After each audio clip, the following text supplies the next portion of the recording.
let's just reflect on the Champions League draw.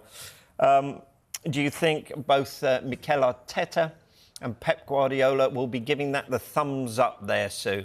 I think so. Yeah, I think both sides are capable of progressing there. He certainly wanted to avoid Inter Milan. I think they're one of the best teams in Italy, aren't they? Got to the final last year, played really well against City in the final, and it was small margins. They probably could have won that. Yeah. So there's certain teams that you look at there that you think definitely want to avoid. I know Copenhagen, Manchester United would say that they showed quality against them, but I'd say Manchester City would progress, and exactly the same for Arsenal playing Porto. So I think both teams will be quite happy with that. Yeah, I think if they was picking out two teams to play against, it would be Copenhagen and Porto for sure. Yeah. Let's talk about Porto.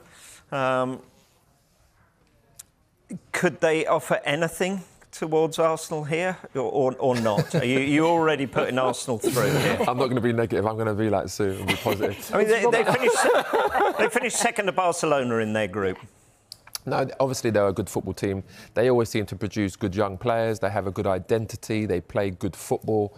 But I think when you look at Arsenal, obviously Arsenal are strong.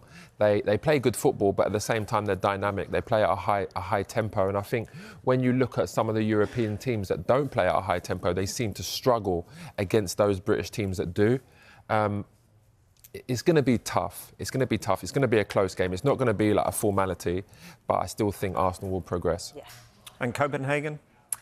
Again, I think when you look at how Manchester United performed against them, Manchester United would say, well, they have got threats, they have got ability there, but I just think Manchester City are too strong, so I think both teams will go through. And I think what's good news, perhaps, of course you do, Arsenal and Manchester City, as we know for certain that either Napoli or Barcelona will go out, either Inter or Atletico Madrid will go out, and Lazio or Bayern. So it kind of, that path is perhaps a little bit easier.